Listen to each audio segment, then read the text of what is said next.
Hello interwebs, welcome to Let's Fix Computers. I've got an annoying post here today. This is a custom build that has been in and out a couple of times. Came in for minor issues a while back, and the video got thrown out because it wasn't particularly interesting. However, it's gotten interesting because it keeps coming back. So firstly, I'm just going to turn it on and see if it posts. Power on. So interesting things about this computer. Where's my game capture? There it is. Interesting things about this computer are that, yeah, that's power cycling. So as you can see, it's turning off and on again. Okay, good, fine.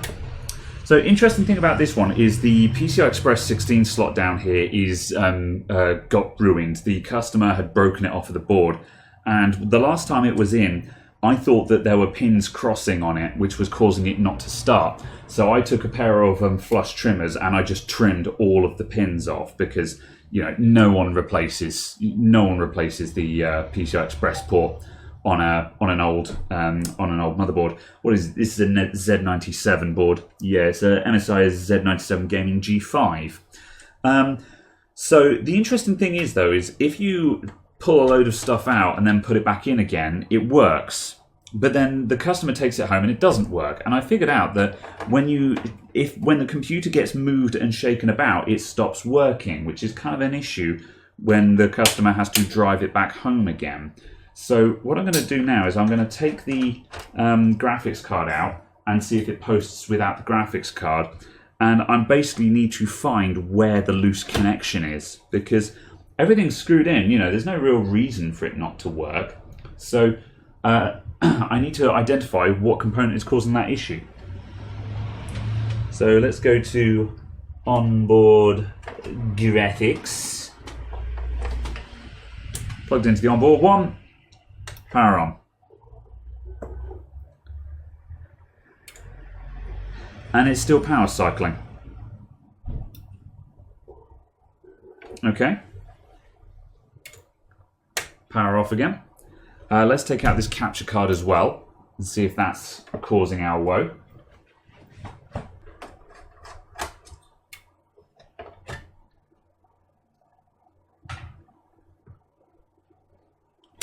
Power on at the back, power on at the front.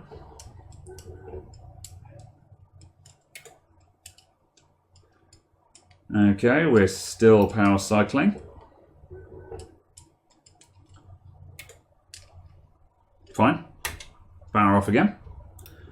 I'm just going to disconnect the drives just so they're not getting cycled constantly. And then I think we'll do a BIOS reset. I was expecting it to work when I unplugged the graphics card.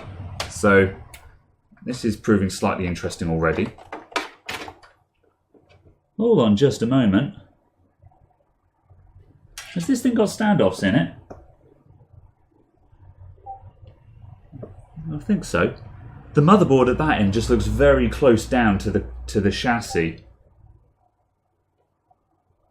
Huh. We'll come back to that in a moment. Let's BIOS reset this thing first.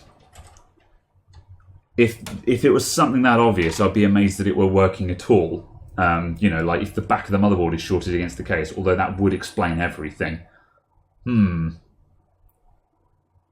The problem is that I have to check things one at a time. So yeah, BIOS reset first, then if it doesn't work after this, I'm actually going to pull the motherboard out and just check that it's actually mounted up in this case correctly. Because you never know when you're dealing with a customer-built computer. Sometimes you just see a couple of things and you're like, ah! So yeah, Okay, battery back in, off, power on at the back, power on at the front.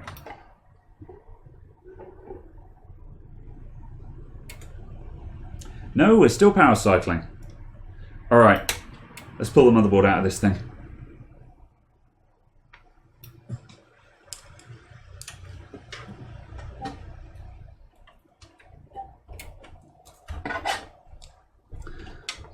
Normally I'd also be looking for bad connections. However, because this computer has already been in and out a couple of times, I know the connections are all good on it because I've checked them before. Although the last time I looked at it, I didn't have the motherboard out. Did I take the CPU off? The CPU cooler off? I might have done last time I was looking at it. I can't remember. So, yeah, there might be something to see under there as well. I don't remember having to really tear this thing apart, though. So I'm a bit confused as to why I'm having this much trouble getting it going. Although that does make the video more interesting, I suppose.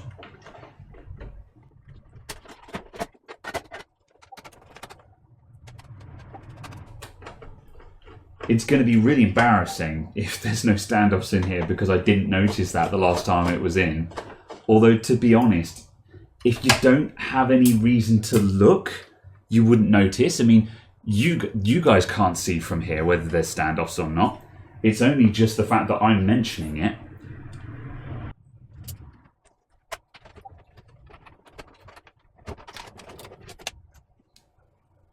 No, there are standoffs there. Black standoffs is just a recessed motherboard tray. So I'm talking out my backside. What's that? That's had a lot of scraping there. Those traces are all intact, so it's okay, but that's kind of interesting.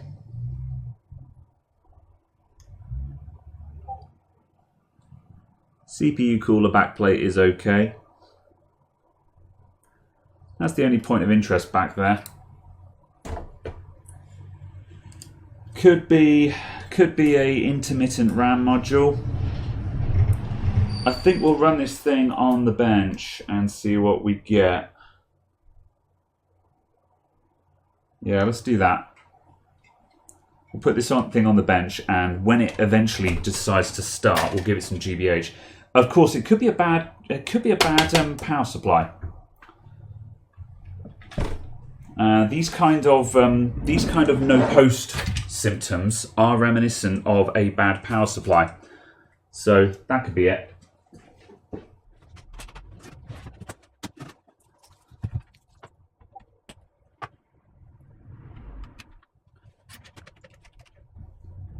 This is going to be kind of annoying if it works this time because it won't be very clear as to what actually got it going in the end. Okay, power at the back. Power. Now, get the CPU fan plug back in, although it doesn't matter because it's power cycling.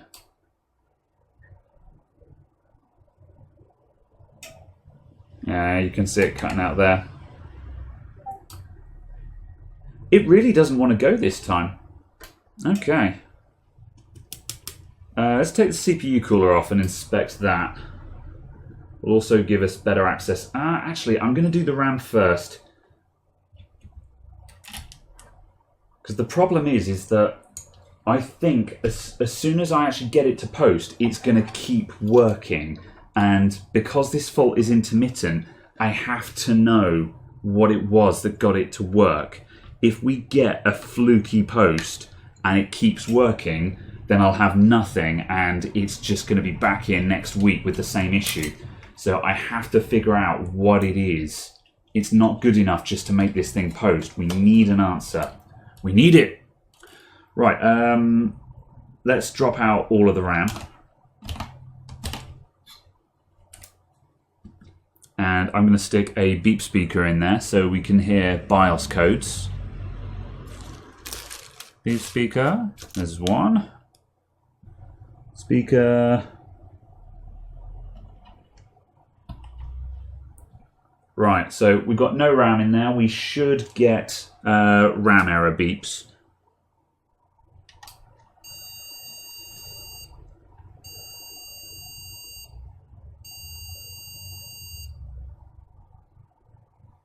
Aha! It's not power cycling anymore. Was it bad RAM this whole time? I think so. So it looks like that previously, everything else I've been doing where I thought that there was something loose was a complete red herring. Because the last time I got this thing working, the CPU fan is just off camera spinning here, by the way. The last time I got this thing working, it worked, then I picked the computer up and I shook it, and then I tried it again and it didn't work, which is how I got to the conclusion that it was a shaky, a loose connection somewhere. But it looks like that was all a complete red herring and it was just fluke. Or one of these RAM modules was loose. But I find that hard to believe because we've got multi-point hold down here. Loose RAM isn't a thing unless one of the actual locks isn't closed. Okay, let's go through these sticks one by one. So DIMM 2 goes first. It's worth noting that the RAM was not in the board in the correct order. However, that doesn't really matter for actually making it work. So, okay, power on. Oh, I didn't wait for the thing to do the thing. Okay. Are you power cycling? It looks like, yeah, it's power cycling. Okay. You done? You're done. Good. Okay. This guy's our prime suspect right now.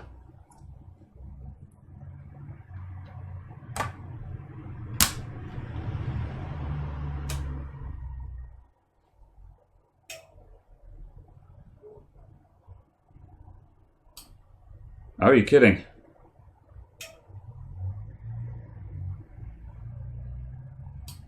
Yeah, okay, that's still power cycling. Okay then. Is it that RAM slot? Let's move to a different RAM slot.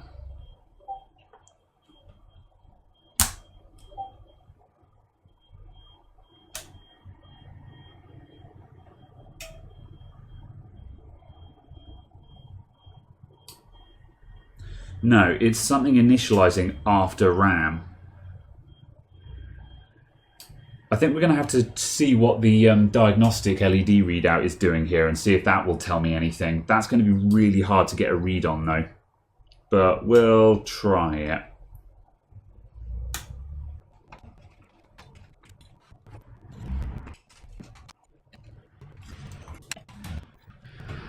Damn it. This CPU cooler is on too tight. You don't need to tighten them this much.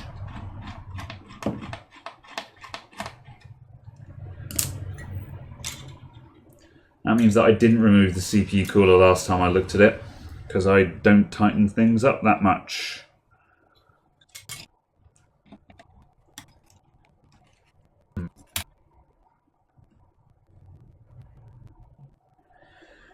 There's no bent pins, but we have got some thermal paste on the bottom of the CPU that could be causing bad contact. And the corner, two of the corners of the CPU are just slightly bent. I think it might have been incorrectly inserted at some point in its life, which could be complicating things. I'm just going to clean this up and then refit it, and we'll just see if that makes any change.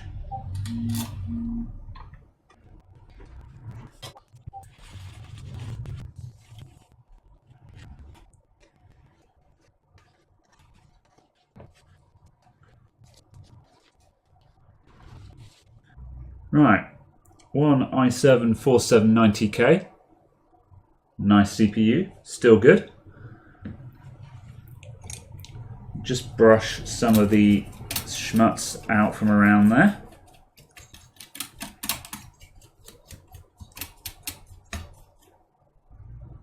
Okay, let's put that back in, and I'm going to perch a cooler on top of it and just see how it goes. See, that doesn't...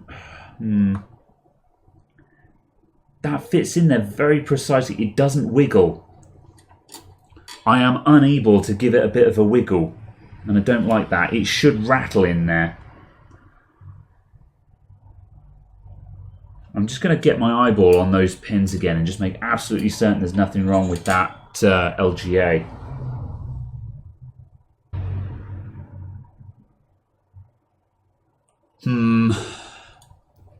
I'm not sure if that's relevant at all, but whatever. We've cleaned it up.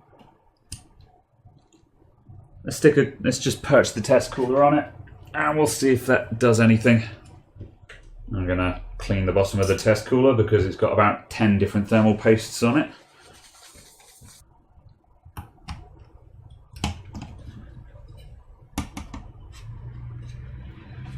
Right.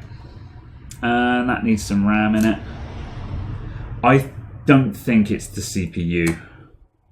Because if it was the CPU, we wouldn't be getting as far as memory errors.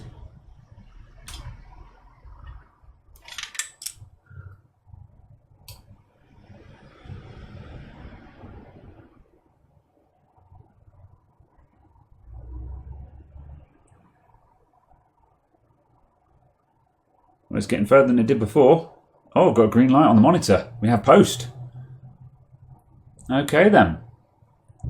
So was it just poor seating of the CPU? Now, going back to my original theory of shaking the computer breaks it again, we've got a big weight on the CPU, and when I shake the computer, that CPU cooler is going to wobble because it's a chunk of metal, and that could be changing the way it's pressing down on the CPU.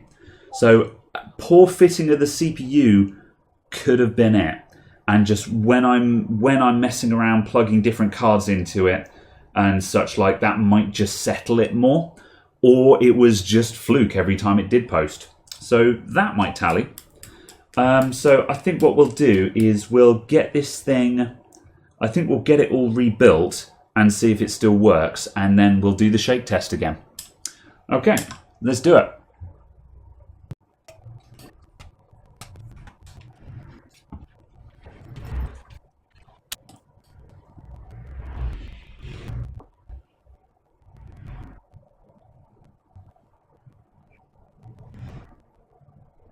I'm actually going to have to put some thermal paste on it. If you look in the top left where it says pass mark memtest 86, under that it says 4000 megahertz, 73 degrees. Yeah, I've actually got to fit some proper cooling to this because memtest is surprisingly intensive. That's annoying. Okay, we're coming up to 20 minutes into the mem test. We're at 83% passed, but we're onto the sections where it's probably going to be another 10 or 15 minutes to get all the way through. At this point, I don't think it's going to find anything. Certainly nothing catastrophic. The kind of like, if we had memory issues that were causing it not to post, then I would expect to start seeing errors almost right away in the test. So I don't think there's a problem there. I'm happy that all the hardware here actually works. So what we'll do now is we'll rebuild it all. We'll put it back in the case again and we'll see if it still works. Then after that, we've got to pick it up and give it a good shake and then see if it still works again. So let me see. Let's get this CPU cooler properly fitted.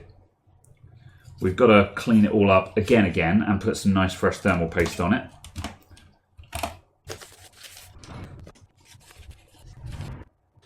A video that I recently published at the time of recording this one featured a CPU cooler that had a mirror finish on the bottom of it, and I did a quick note about mirror finishes and how most of the time those mirror finishes are actually they're plated or sputtered onto the bottom of the cooler and don't actually do anything to improve performance.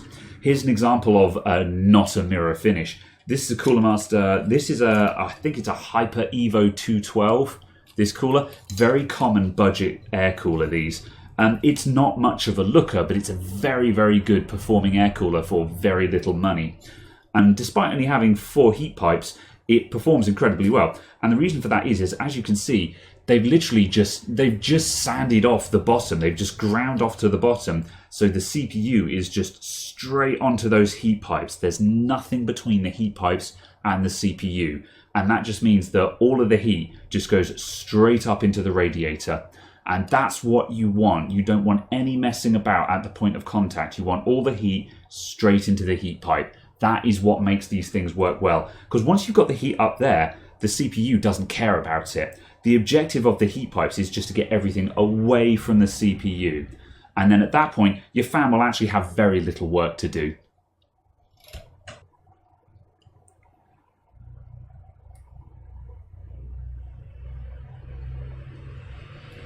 There goes some fresh MX4 on the bottom. And we'll just get this positioned before I press it all down. It's slightly fiddly to mount this cooler. Not the worst I've seen though.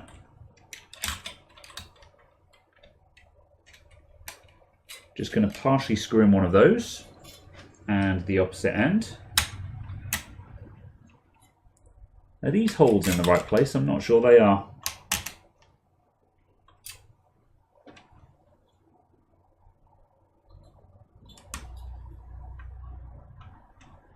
There we go. The problem is when the heatsink starts to go for a wander while you're trying to line up all of the hard mounts.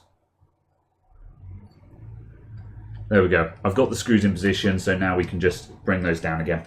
And unlike the previous way this was fitted, I'm not going to graunch these screws tight. I'm just going to take them down to the stop and leave them. It's not the tightness of the screws that does the work, it's the spring. So I say it often, but I'll keep repeating it just for the people in the back.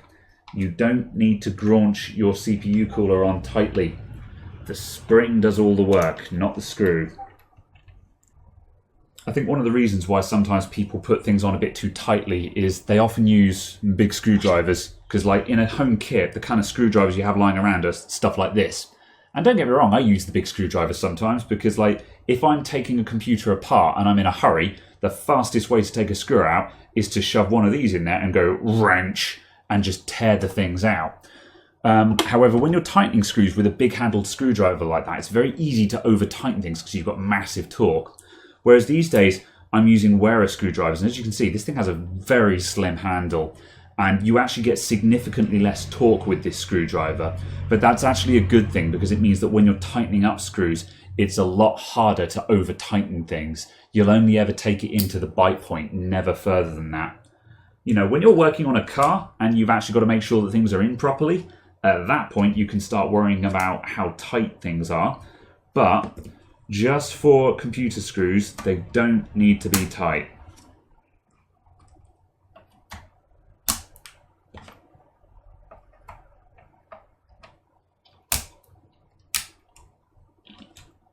The reason for the stagger there is the correct way to populate these is 1, 2, 3, 4. And you can see that down here on the silk screen. It's actually got DIM 2 and 4 are labelled as first. So the silk screen labels them as 1, 2, 3, 4, and it says 2, 4, 1, 3 is the correct population order. They will actually post in more or less any configuration. However, if you get it correct, then your dual channel and your XMP profiles and all of that jazz will just work without any fuss at all. You're more likely to have less issues, basically. Okay, right, now I've fitted that CPU cooler on properly, I'm going to give it another post test, just to make sure that we're still booting. And if that works, we'll then lower it all into the case again. And once again, we'll just keep post testing as we go, just so if there are any problems, we'll know as soon as it occurs.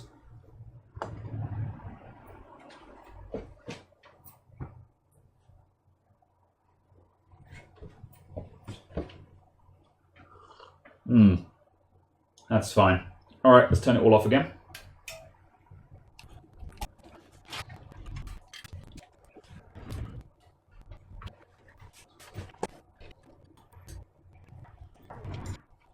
Yeah.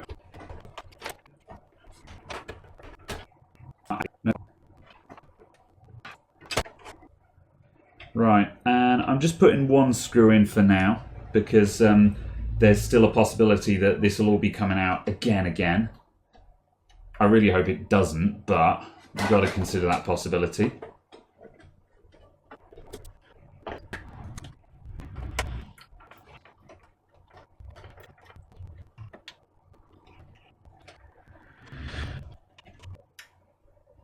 Okay, I think that's enough for another test run. Let's hook it all up again.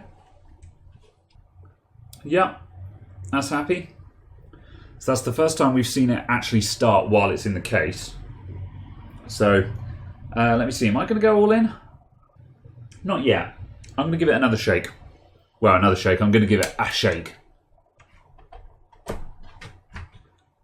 Now, of course, I don't condone shaking your computer. However, you should be able to. You should be able to pick the computer up and go, well, like this, basically.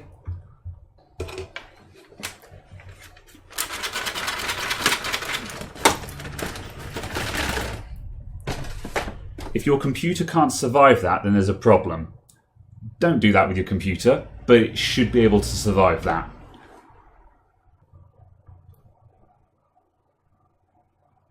No problem. I think we got it that time. I think that CPU was just not happy. And just reseating that CPU cooler seems to have sorted it out. Cool. Alright, let's get the rest of the hardware back in. Then we're going to do that same shake test one more time just for posterity. As I say, it's a bit barbaric, but when you've got a computer that just keeps coming back, you want to be darn sure.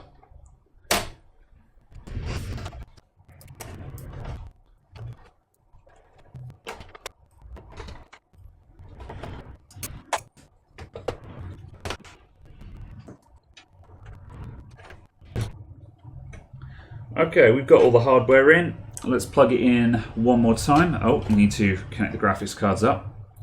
So we're going to make sure that it still posts. And if it does, we're then going to turn it off and shake it. And then we're going to try it again. Hunky dory. Let's turn that off. I'm going to unplug it all.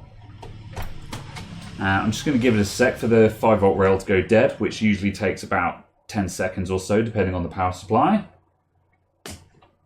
Good. Okay, right. I'm sorry, computer, for the greater good. Car journey. Okay. The shake test is not part of my normal servicing. I only do it when I have reason to believe that something is loose in the computer. And I don't think you guys have seen me do this before, but yeah, this is fine. We are done. It was the CPU. So, as you saw, when I was fitting that CPU, there was nothing inherently wrong with it. The screws were down a little bit too tight, maybe, and there was that little bit of schmutz on the bottom of the CPU, just covering some of the pins, and I think that could have been it, because the CPU socket doesn't feel confident on this motherboard.